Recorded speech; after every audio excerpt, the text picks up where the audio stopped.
understand, like, honestly, it just feels like it's just been this one referral that's come through from this one midwife that I already said from the first 5 minutes I spoke to her, can I please request another midwife? And then now this is like, this was private midwifery care, which I have a legal right to. Yeah. She came to my house, she was there for 3.5 hours, she took my blood, she's not provided me with my blood test results. That's actually battery under the European Convention of Human Rights.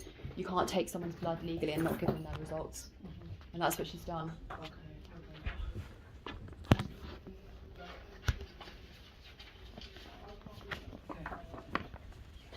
So the concerns that was raised by the midwifery team, with me, when I'm working with families, I'm very open, so I'll say to you what the concerns are to give you a chance, an opportunity to kind of respond. Yes.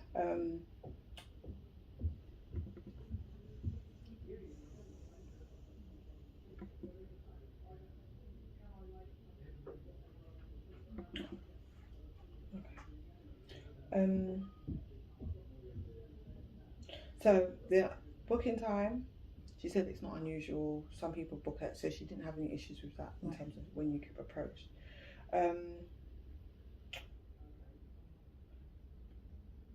She felt that you was very vague about your partner. Oh, I see. I mean, I live with my partners. I have 3 housemates. They're all men. I can give you their All names. your partners?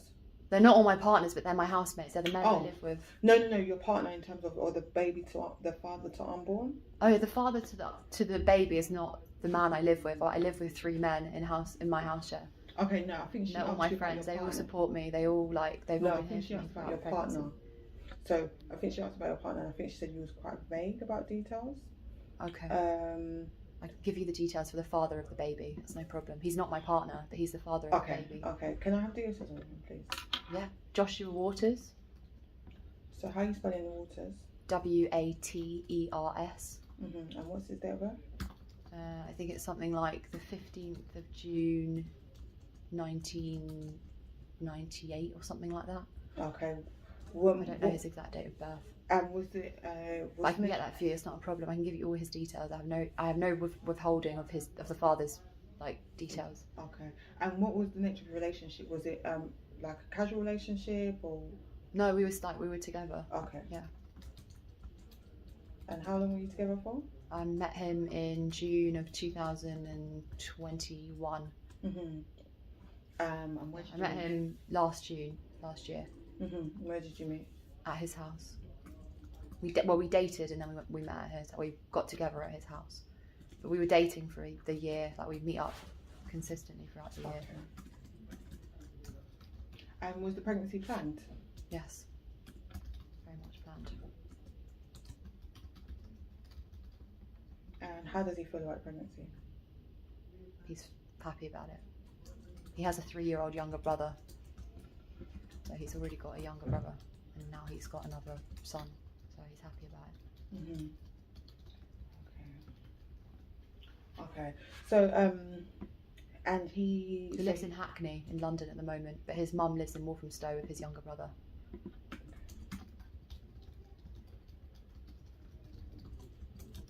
I've been to his house with his mum and his brothers. His brother's house loads and loads of times in Walthamstow.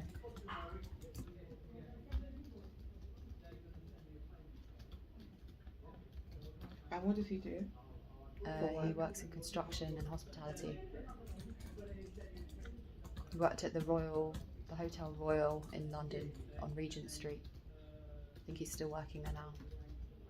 And then did construction for his family, building construction. He's also a musician. He does some rap for the BBC.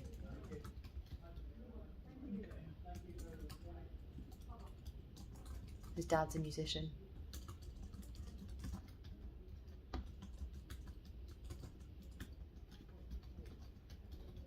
Okay, and what's going to be his involvement once baby's here? He'll be involved, as involved as he has been. We've seen each other frequently throughout the last year. We message, we have each other on Instagram, we have each other on WhatsApp. He has my number, I have his number. We're not formally together, but we're in touch with each other. We're really good friends. We get on really well. I was really happy to find out he was the father. I couldn't have thought of anyone better really to be the father. I think he's going to be a great dad. Oh, was you with different people at the same time? No, I wasn't. But I mean, in terms of like my previous boyfriends, when I compare him to previous boyfriends, he would be a much better father than Okay. my ex-partner, for example. Okay. Okay. So, thank you. So, okay. So, in terms of that, that was a concern. He's also been to my family home, so he's seen my house where my parents live and my younger brother.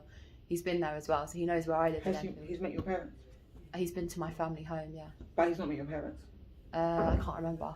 Maybe, I'm not sure. I'll have to think about that. But he's been to my house. He's seen like my room where I grew up. He's seen like my brother's room. He's seen my parents' room. He's seen all of my family pictures. I've seen his family home. I've seen his younger brother, pictures of his mum, pictures of his dad, like been in his house.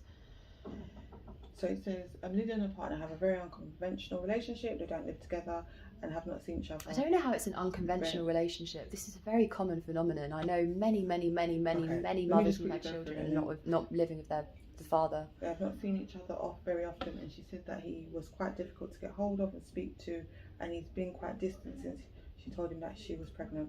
He told her that he's going to be very busy for the next few months with work, with little time to see his own family.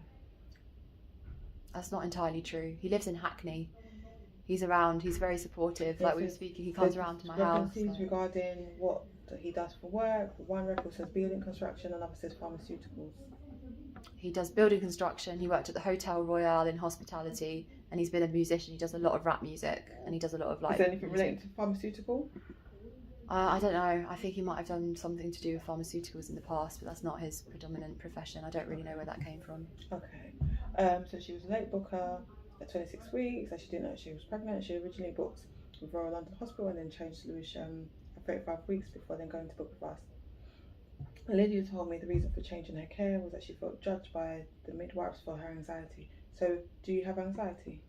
I don't have any formal mental health diagnosis. I've never been formally diagnosed before. But you feel that you have anxiety? I don't feel like I have anxiety. I feel like I'm 38 weeks pregnant and I have hormonal fluctuations via my pregnancy. So where do you think anxiety may have come from? Their judgments that they've made about my mental health. When they don't know me, they've only met me once or twice. Okay, because I know from the midwifery service, they did say you have a history of anxiety. So is that? I don't know where that history of anxiety presents itself. I have a history of being 38 weeks pregnant. I've never had any, like, I've never been interred into a mental health clinic before. I've never needed urgent medical health care.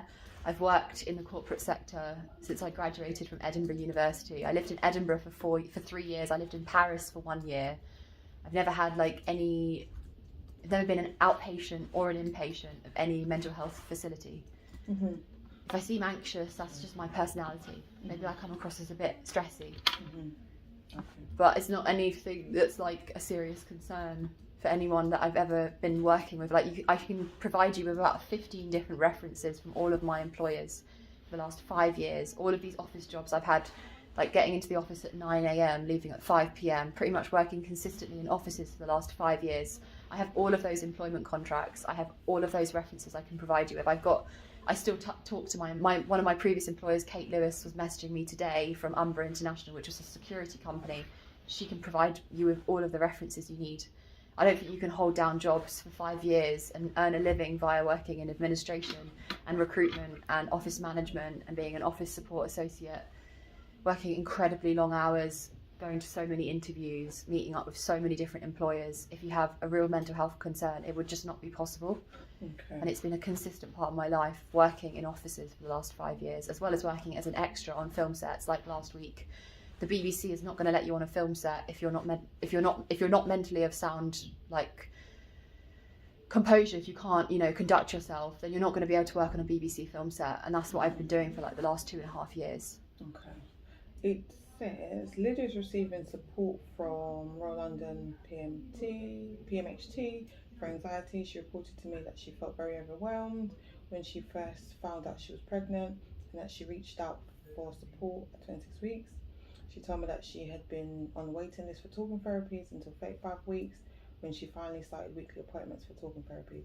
She reports she took propanol for 4 months in July 2021 as her grandmother passed away and her mum was Yes. diagnosed with cancer. She reported that your mum is well now and that her parents are her biggest support network. Yes. She says that she's very excited about being pregnant and have been buying clothes for her.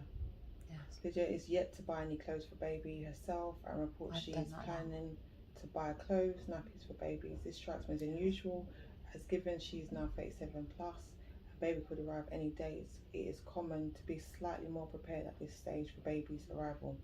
Lydia is yet to buy a sleep space for baby and the room is very small, so not much space to edge. By the edge of the bed for a cot Moses basket, I discussed the importance of sleeping safe. Lydia did not seem open to hearing about this and said she was looking to speak to her landlord to see if he could put in a wardrobe in an area of the house so she could fit the Moses basket.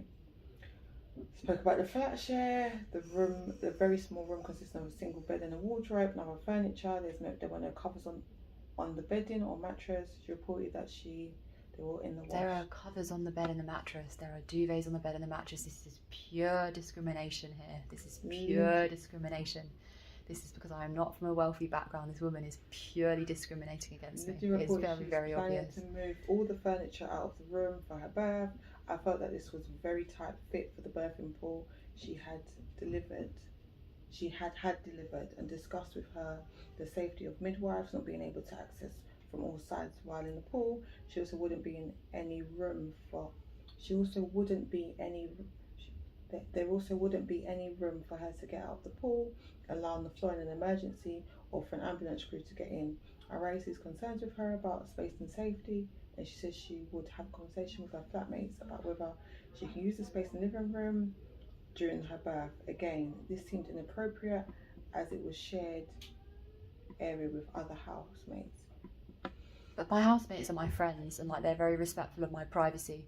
We don't infringe upon each other's. Like there's two of them are students. One's at St Mary's, one's at BPP Law School, and then one's works in graphic design in Shoreditch.